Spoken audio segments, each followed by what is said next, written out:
पडायची कोणालाही परवानगी नाही. मी जरा सदाकडे जाऊन येतो.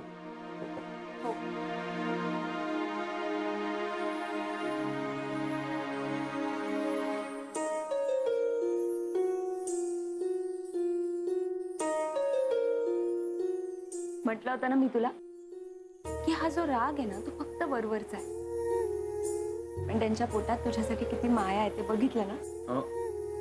काय पण नशीब आहे, बापाचं प्रेम आहे असं आहे. आणि जिच्यावर माझं प्रेम आहे तिचं माझ्याकडे लक्षच नाहीये. जय, काय चाललंय? जा आता तुझं. घरात कोणी नाहीये, पटकनच.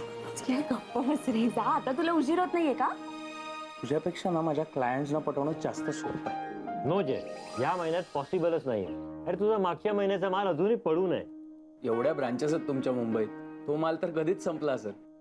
हे बघ, मला वेळ नाहीये, मला अर्जंट मीटिंग आहे. सर पण आजची वेळ तुम्हीच मला दिली होती. हो दिली होती, पण मीटिंग अचानक ठरली. पण सर प्लीज.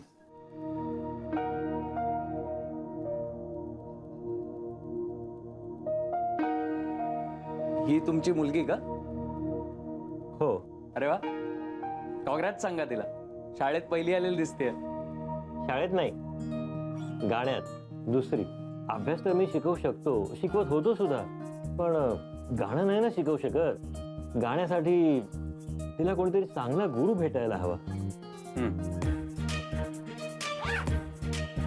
सर अहो, हे तुम्ही मला आधी सांगितलं असतं तर हा प्रॉब्लेम लगेच सॉल्व्ह केला असता मी. हा?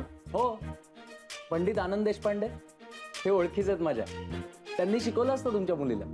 आनंद देशपांडे म्हणजे सारेगमप मध्ये ज्यांचा सत्कार झाला ते? हो तेच. त्यांच्याशी कॉन्टॅक्ट करण्याचा खूप प्रयत्न केला मी, पण कॉन्टॅक्ट नाही होऊ शकला. सर अजूनही वेळ गेली नाही आहे. तुम्ही म्हणत असाल तर मी अजूनही त्यांच्याशी बोलू शकतो. आत येऊ? हा ये ना. सर सगळे कॉन्फरन्स हॉलमध्ये जमलेत, बोलवले आपल्याला. जे मला जायला हवं, पण तू इथं थांब. मीटिंग संपली की आपण सविस्तर बोलू. नाही सर, मी नाही थांबू शकत.